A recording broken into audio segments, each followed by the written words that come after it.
Badarganj rail station. প্রতিদিন হাজার মানুষ যাতায়াত করে এখান দিয়ে। সকালের ব্যস্ততা, বিকেলের হইচই, কিন্তু রাত 12টা বাজলেই এই স্টেশন নাকি অন্য কিছুতে পরিণত হয়। একটা ভয়ঙ্কর নীরবতা নামিয়ে আসে, যেন কেউ নিঃশব্দে হেঁটে চলে বেড়াচ্ছে আপনাদের পাশ দিয়ে।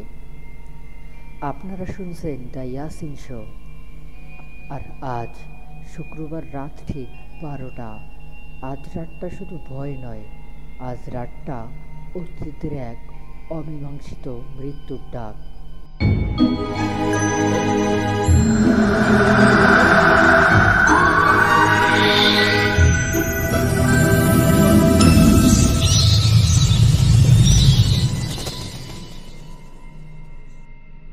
আগামী 6 দিন আপনারা আমাদের ভিডিও না দেখলেও প্রতি শুক্রবার রাত 12টা আপনার চোখ থাকবে স্ক্রিনে, কারণ তখনই শুরু হয় আমাদের ভয়ঙ্কর শুক্রবার। আজকের এই এপিসোড শুধু গল্প নয়, এটা রংপুরের বুকে লুকিয়ে থাকা এক সত্যিকারের অভিশাপের ইতিহাস।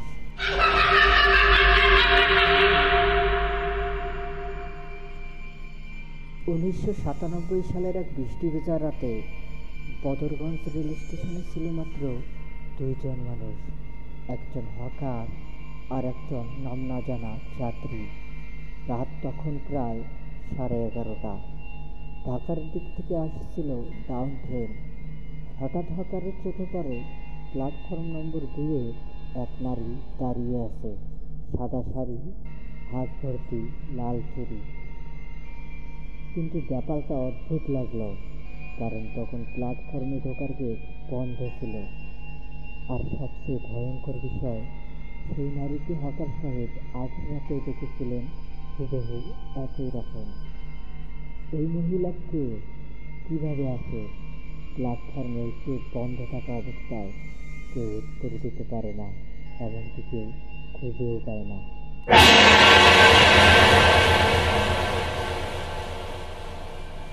শোনা যায় এই নারীর নাম ছিল আশা বেগম। 1993 সালে ট্রেন মিস করে ফেলার পর তিনি ট্রাক পেরিয়ে যাওয়ার চেষ্টা করেন, আর তখনই ঘটে যায় বিপদ। ট্রেনের নিচে কাটা পড়ে যায় তার শরীর। যাত্রীদের অভিযোগ, রাত 12টার সময় প্ল্যাটফর্মে দাঁড়ালে কেউ একজন ফিসফিস করে বলে, গাড়ি ছেড়ে দাও, প্ল্যাটফর্ম আবার। আর কেউ যদি কথা না শুনে দাঁড়িয়ে থাকে, তাকে স্টেশনের পরবর্তী 3 কিলোমিটারে আর খুঁজে পাওয়া যায় না।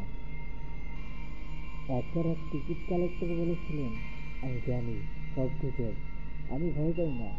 তারপরের দিন তাকে স্টেশনের দক্ষিণ সীমানায় পাথরের নিচে অজ্ঞান অবস্থায় পাওয়া যায়। মুখে ছিল আছাড়ের দাগ আর জিভ ছিল কাটা। আরেক লোক ট্রেন ধরার জন্য রাতে দৌড়ে আসে। ট্রেন তার সামনে, কিন্তু সে থেমে যায়, কারণ সে দেখে ট্রেনের দরজার সামনে দাঁড়িয়ে আছে সেই সাদা শাড়ি পরা নারীটি, তাকে হাত ইশারা করে ডাকছে। এই স্টেশনের একমাত্র ঘড়ি, যেটা শুধু শুক্রবার রাতে রাত ঠিক 12টার সময় বন্ধ হয়ে যায়। পরদিন আবার স্বাভাবিক। কেউ সেটা সারাতে পারে না, এমনকি ঘড়িটা কেউ খুলতেও পারে না।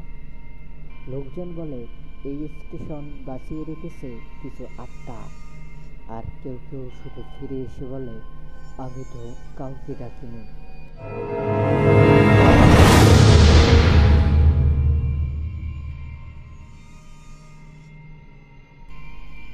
আপনি যদি বদরগঞ্জ রেল স্টেশন যান, তবে রাতে 11:59 পর কারো ডাক শুনলে পিছনে ফিরবেন না।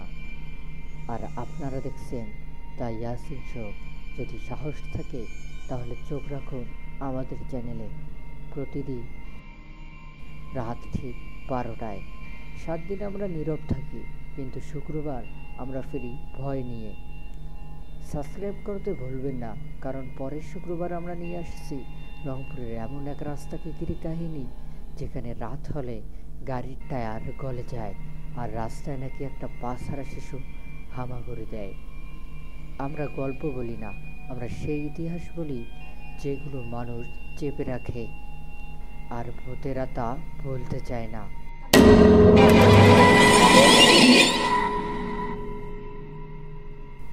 ছিল বদরগঞ্জ রেল স্টেশনের বাস্তব ও ভয়ঙ্কর কাহিনী। যদি আপনিও এই এলাকায় থাকেন তবে ভিডিওটা শেয়ার করে সতর্ক করুন অন্যদের, কারণ কে জানে পরবর্তী ডাকটা হয়তো আপনার জন্য